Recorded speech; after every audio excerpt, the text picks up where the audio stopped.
you see that? The train actually caused me to speed. That is messed up. So it wants me to put it at 33%, so we're just going to let this thing slow down until it finally stops on its own. Welcome back to Train Sim World, where we are still playing CXX Heavy Haul. We are now in Chapter 3, where our goal is to eventually get all the way to the bottom of this chapter. The first few of these, everything before Powering America Part 1, everything up above should be pretty reasonable and real easy to do, as you can see by those little light there in green. So we're going to start off with AC4400CW Introduction. We just need 300 for the gold, so let us get our game loaded. This locomotive is the AC4400CW, built by General Electric Transportation of Erie, Pennsylvania. This is the workhorse of the sandpatch grade, able to generate a staggering 4,400 horsepower from its motor. All right, guys, you got to say this is a gorgeous engine right here. It may not run as well as sometimes the other ones because it's mostly automated. First off, walk over to the locomotive as indicated. So what's weird is this is actually the first engine you got to play in the very beginning of Sandpatch Grade Chapter 1. Why they make us do it this way, whatever. Open the cab door and proceed inside. Now, some of you may not realize this, but there's little lights on here. If you kind of follow the wire around, you can actually see where these lights go to. Most people don't realize there's switches here. And this happened to be with the dome light. A lot of people have no idea where that dome light, hello there sir, good to meet you, where that dome light is. There's actually a toilet compartment light, which is so dumb because you don't actually know where the toilet is. The toilet's actually in here and I can't actually get access to it, so to speak. And the last one is the nose cab light, which happened to be the little room we were in here.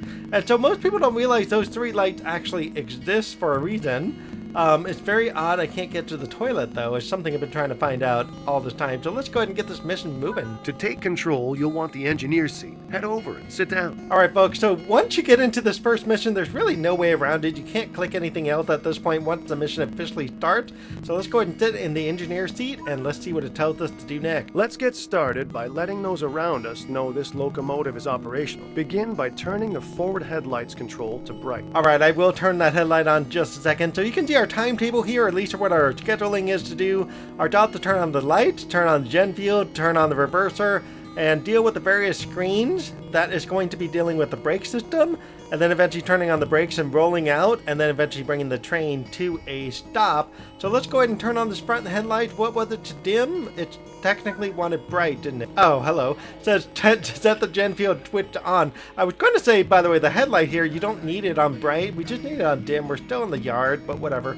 I can't really see this very well, but there's a couple ways to do this. You can either get out of your chair to see it, or if you sit in the chair and you just work your way through the various screens here, you'll eventually find the one screen that allows you to see the gen field, which makes things so much easier to see. There are three key controls to operating this locomotive: the reverser, brakes, and the combined power handle. The reverser determines direction of travel. Put this into forward. You can see our train engine moving again. I don't know why Train Sim World 2 does this where the engines move. They don't actually tell you what that's for. There's no way we can use it in this mission. We'll have to wait until there's a time where we're not doing instructions. We're going to put this on forward, and next it says enter the air brake screen by pressing 1. So let's go ahead and press the left button, at least, to get into this, so it's a little easier to see. This is really nice to have this computer, honestly, because then I can press the F1 button, or at least the digit 1, and that will pull up this wonderful system for the brakes. And what they want me to do is change the brakes from cut out to freight, or cut in. It's the same sort of idea. And we have to make sure that we save this, or else we get screwed by not saving this. The right-hand levers are the brakes. There are separate controls for the entire train and for just the locomotive. Pull the independent brake lever all the way towards you. Now, in case you wanted to know, the alerter is this button here, and I can't actually use it because this is a tutorial. This is like, I'm sorry, I'm saying this wrong. This is the acknowledge button here. And this one here is the alerter reset button. So there's two different things. And then there's that one down there that says, please don't tamper with the brake valve settings. I love that little graphic right there. So let's go ahead and pull our throttle and pull it down to bail off. We're about to move. So make 2 blasts of the horn to alert anyone around. Now listen. Remember, safety first. Yes, safety first. Now listen to this. When I blow the horn, you'll notice you don't hear a bell. Now add some power.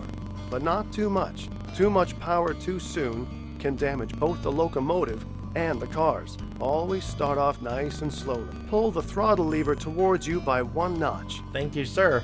Anyway, I assume that's you talking to me, I assume.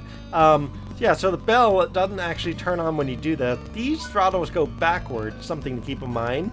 Our train is going to move in just a second. There it goes. We're finally moving. It won't let me hit the bell at all for anything, so we'll kind of get screwed by that until some point here. Once we get a little bit faster and a little bit further out, it should hopefully let us do this. This honestly is a beautiful engine here, and it just looks so nice coming out of the yard. Look at that. That's just gorgeous, man. Did I leave the door open? For a second I was like, I think I left the door open. You're moving. Great work. Push the throttle lever away from you to the middle center off, or... Yes, we turned it off. That concludes the basic engineer training on this locomotive. So let's bring it to a stop. Do you guys see Move that? the independent brake forward a short distance. As with applying power, too much brake pressure applied too quickly can be detrimental to the train and its cargo. I wanted him to finish. Did you see that? The train actually caused me to speed. That is messed up. So it wants me to put it at 33%. So we're just going to let this thing slow down until it finally stops on its own. And that will officially conclude the mission. Let's see if that speeding actually got me a silver medal or a gold medal. We should get a gold for this, though. Oh, look at that. Just perfect 300 right there. I saw that 299 right at the end. I don't know if you caught that, but that was like, what the heck, man? That would have been screwed if I did that. So that's it for the AC4400CW introduction. And like, subscribe, leave me a comment, and definitely let me know what you think. Obviously, this one's going to be really quick and real fast, but you can see this tutorial is totally messed up. When we play this actual engine later, it's going to be more important as we roll along with this engine down the line. In the meantime, we're calling it quits with what appears to be an 8-minute video. Thanks, guys. Bye. Remember to use your independent brake. Whatever the instructions say, use your independent brake because it would be dumb to use something else. And make sure it's that full application before you do.